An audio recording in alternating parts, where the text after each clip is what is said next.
RTV app వార్తల్ని క్షణాల్లో చదివే అవకాశం ఉంటుంది. ఒక న్యూస్ పేపర్, ఒక టెలివిజన్ ఛానల్ మీ చేతుల్లో ఎప్పుడు ఉంటాయి. ఏటీఎం క్లోజ్ ఎందుకు చేసిన అంటే అన్న, ఇప్పుడు మనకి 6 months బిఫోర్ ఏటీఎం వీళ్ళు అమౌంట్ ఇస్తారు. అయితే ఇప్పటిదాకా మనకి 6 monthsలో వచ్చేయాలి, కానీ ఇప్పుడు 9th month ఎండింగ్ ఉన్నది. దానికోసమే మనం ఏటీఎం ఇది క్లోజ్ చేసింది. అదర్వైజ్ ఏం కూడా లేదు మనకి. ఎందుకంటే మనకే వేరే వాళ్ళకి మన పరిచయం వాళ్ళు వస్తూ ఉంటారు, పోతూ ఉంటారు. హౌసింగ్ బోర్డు దగ్గర నుంచి అందరు ఉన్నారు. వాళ్ళు పెద్దవాళ్ళు వచ్చి మనకి వచ్చి చెప్తారు పైసలు తీసి మనీ అట్లా.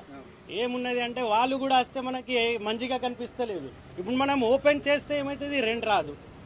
దానికోసమే ఒకటి ఇది ఉన్నది, దానికోసమే ఒకటి క్లోజ్ చేసిన నేను, అంతే. దానికన్నా తప్ప ఏం కూడా లేదు మనకి.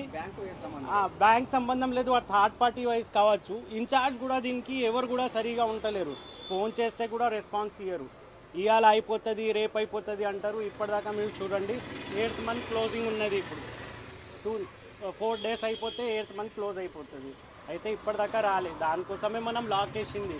అందరు ఇప్పుడు సోషల్ మీడియాలో కూడా అందరూ చెప్తుండ్రు ఇది మొత్తం వస్తుంది అని. మనకేం కూడా లేదు అట్లా.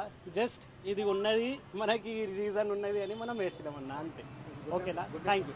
నా పేరు మొహమ్మద్ అబ్దుల్ ముజాహిద్. ఇది command to housing board road. మరిన్ని వీడియోస్ కోసం ఛానల్ ని సబ్స్క్రైబ్ చేయండి. లేటెస్ట్ అప్డేట్స్ కోసం వాట్సాప్ ఛానల్ ని ఫాలో చేయండి. అండ్ లింక్ డిస్క్రిప్షన్ లో ఉంది.